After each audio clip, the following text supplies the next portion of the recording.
warahmatullahi wabarakatuh. Perkenalkan, nama saya Andi Putri Haryanti, kelas A dengan NPM A1E021001, Prodi Pendidikan Fisika, Fakultas Keguruan dan Ilmu Pendidikan, Universitas Bengkulu.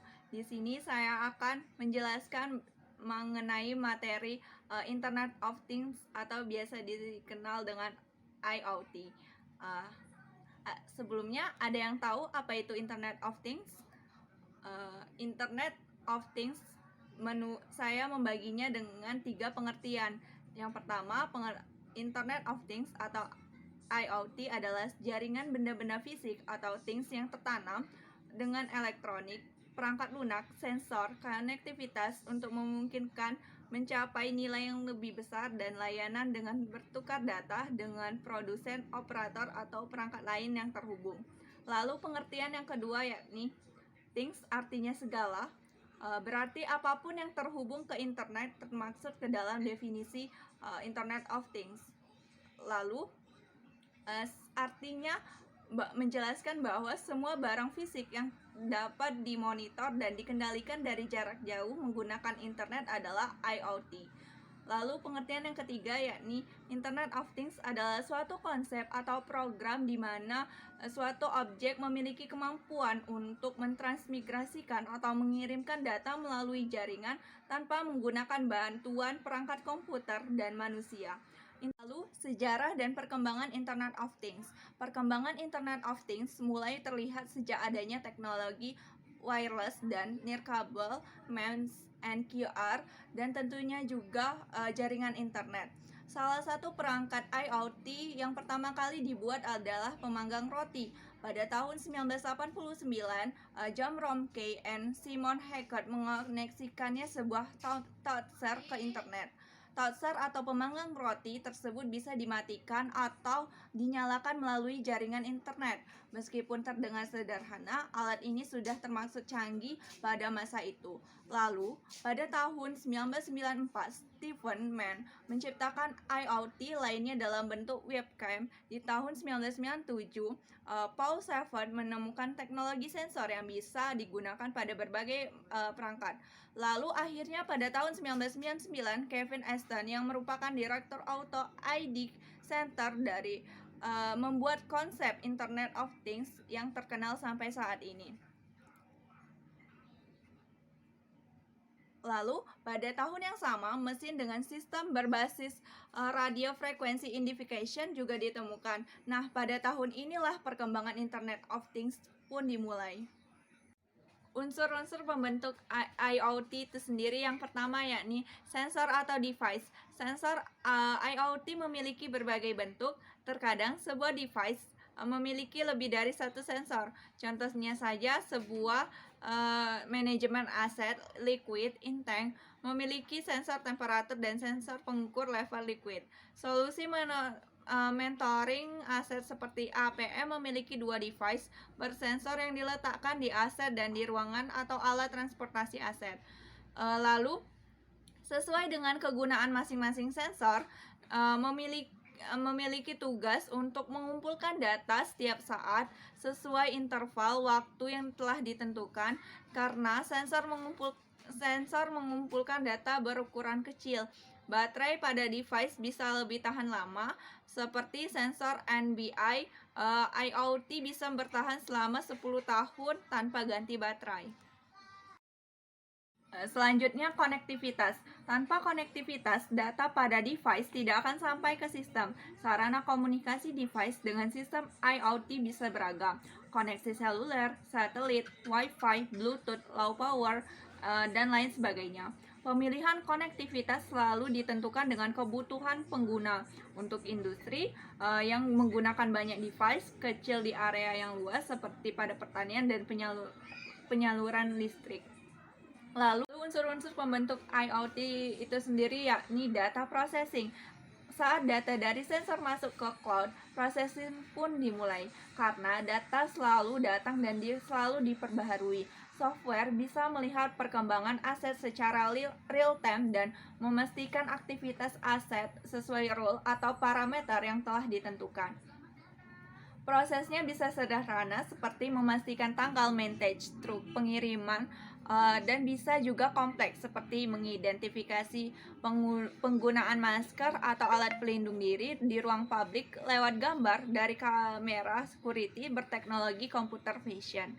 Lalu, proses ini terjadi sangat cepat dan segera mengaktifkan action instan seperti memberi notifikasi pada manajer armada tentang kebutuhan maintenance sebuah truk atau menotifikasi sebuah petugas keamanan tentang orang yang tidak mengenakan APD. Unsur pembentuk IoT yang terakhir yakni dashboard atau user interface. Dashboard adalah tempat data user interface ditampilkan agar user dapat mengamati aktivitas real time yang terjadi pada seluruh device di dalam perusahaan. Di sini, user juga dapat mengubah pengaturan roles and action yang dilakukan oleh sistem IoT. Dashboard solusi Telkomsel IoT dapat diakses 24 jam dari browser di laptop atau handphone, sehingga dimanapun Anda berada, kita bisa memantau aktivitas usaha dari jarak jauh. User interface yang sederhana memudahkan pegawai untuk mengelola dengan cepat dan mengerti data yang komprehensif. Selanjutnya perangkat IoT. Yang pertama sensor. Sensor berfungsi sebagai penerima pengoleksi informasi tentang apa yang ingin dimonitor. Misalnya sensor suhu untuk mendapatkan suhu, kamera, mikrofon, dan lain sebagainya. Lalu CPU komputer. Komputer di zaman ini tidak perlu berbentuk laptop atau tower. Khususnya untuk membuat perangkat IoT ada perangkat komputer kecil atau sering disebut single board komputer seperti Raspberry Pi Arduino. Perangkat komputer terkecil inilah yang diprogram untuk mengolah informasi dari sensor yang terpasang dan menentukan tindakan berdasarkan informasi yang diperoleh dari sensor. CPU juga berfungsi sebagai pengolah data yang nantinya akan dikirim ke perangkat lain untuk diolah. Lalu yang ketiga yakni sistem operasi.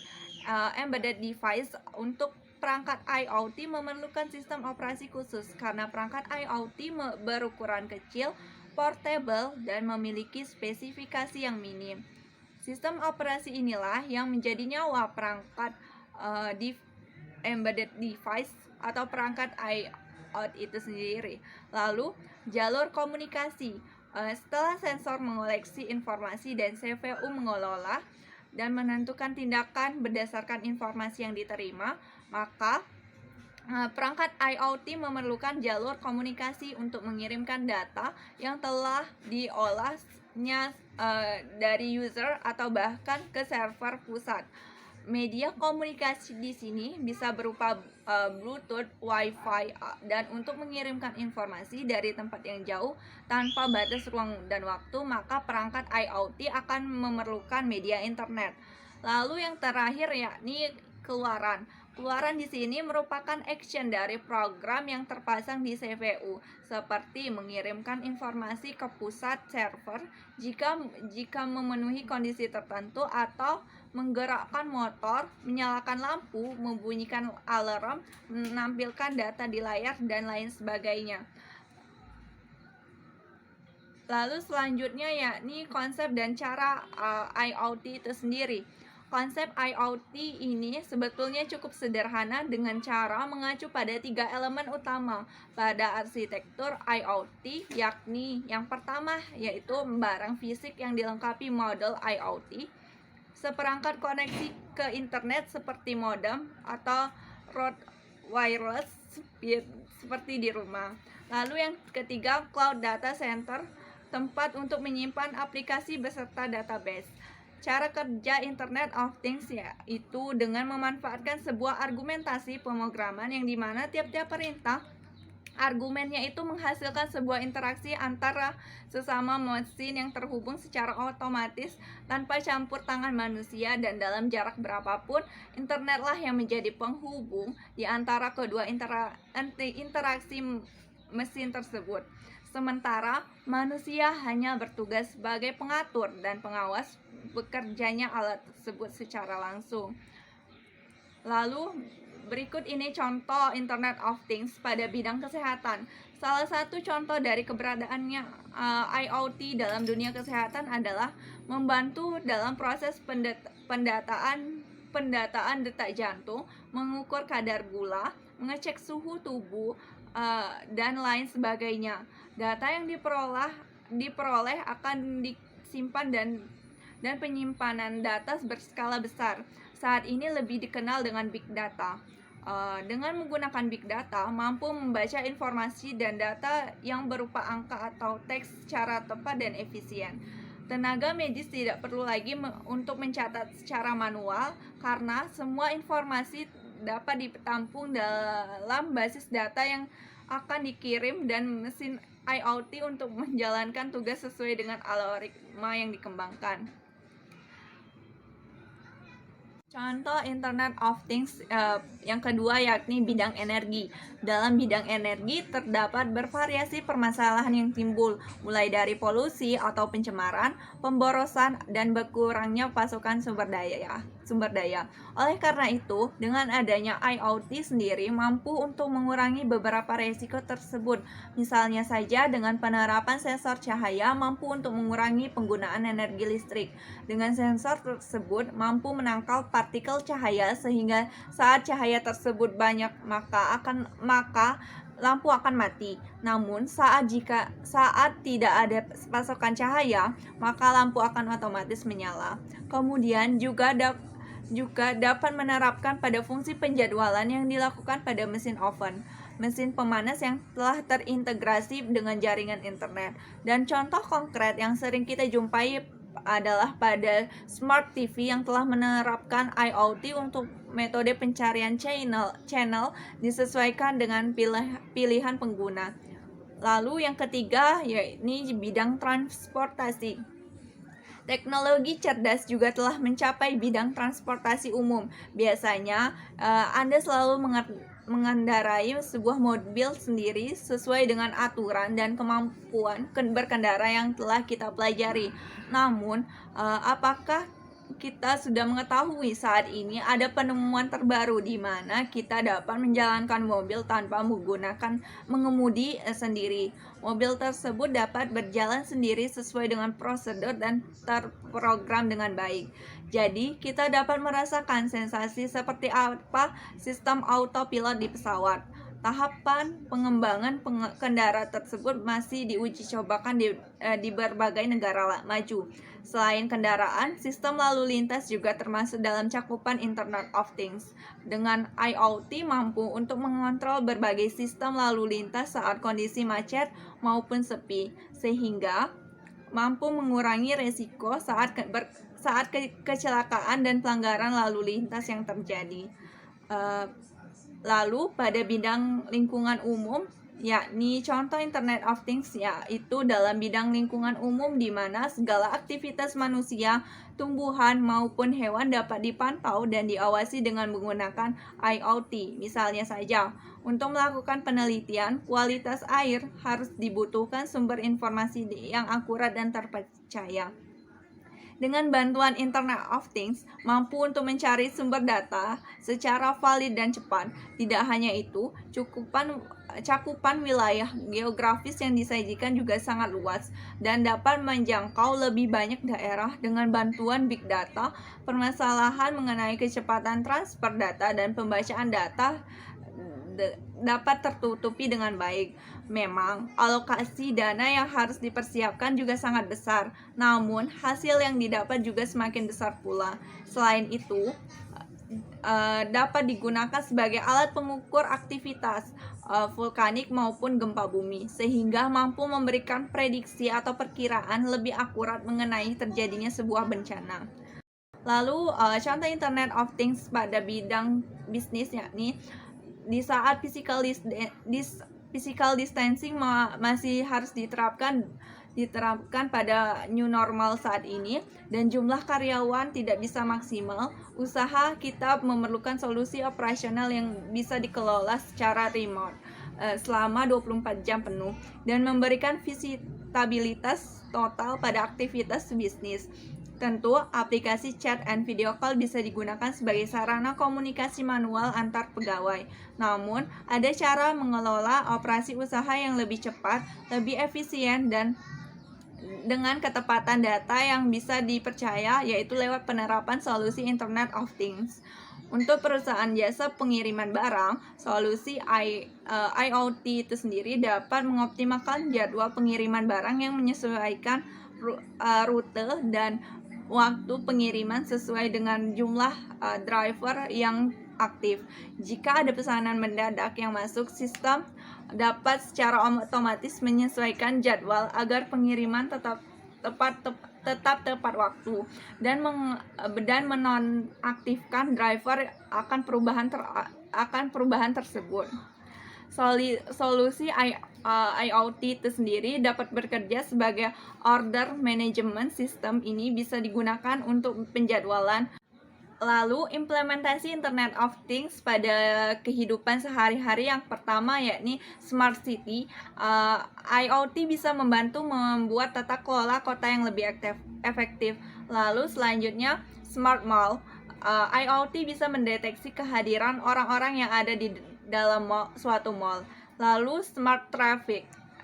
IoT juga bisa menganalisis lalu lintas kendaraan bermotor di jalan. Lalu Smart Environment, IoT bisa mewujudkan lingkungan yang sehat dan aman. Lalu Security, IoT bisa mendeteksi dan meningkatkan keamanan dalam situasi darurat. Retail, IoT bisa memonitoring pengiriman, penyimpanan barang di gudang. Lalu Logistik, IoT bisa memonitoring barang selama dalam pengiriman.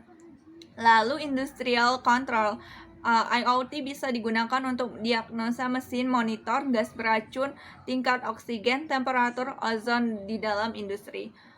Lalu kelebihan dan keuntungan IoT itu sendiri. Ada banyak manfaat dan kemudahan ketika suatu sistem di dunia nyata menggunakan perangkat IoT. Di antaranya, yang pertama yakni data. Semakin banyak informasi yang diperoleh, semakin mudah untuk menentukan tindakan yang tepat berdasarkan data yang ada.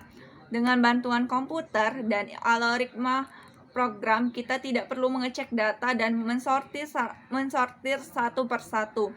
Biarkan mesin yang melakukannya sesuai algoritma yang diinginkan. Selain cepat juga akurat. Lalu yang kedua yakni tracking. Dalam sistem inventory, dengan bantuan komputer akan sangat mudah untuk mengecek kepersediaan, lokasi dan kualitas barang sehingga memudahkan kita untuk melakukan pengelolaan sehingga tidak ada kasus kehabisan barang karena lalai dalam pengecekan jika dilakukan secara manual.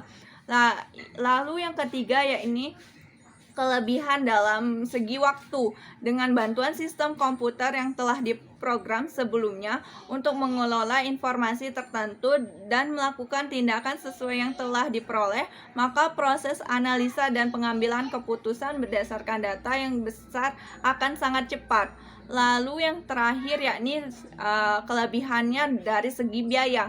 Tidak bisa dipungkiri penggunaan tenaga manusia yang terbatas kemampuannya yang berakibatkan diperlukannya banyak tenaga manusia untuk melakukan pekerjaan yang berat.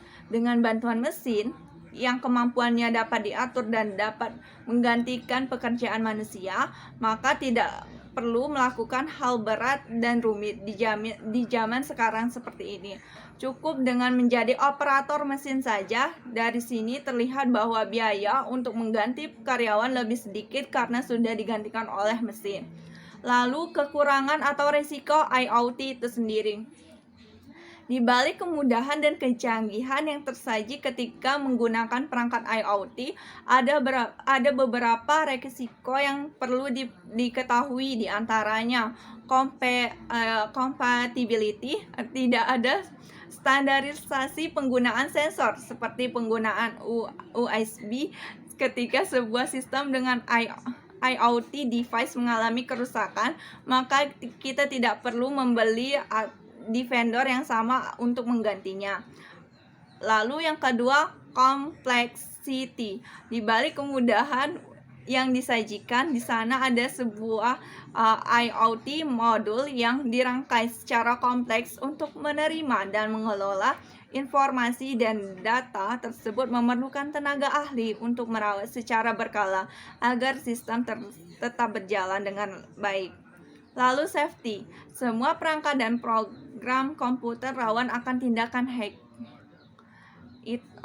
Lalu itulah presentasi dari saya. Sekian, terima kasih. Wassalamualaikum warahmatullahi wabarakatuh.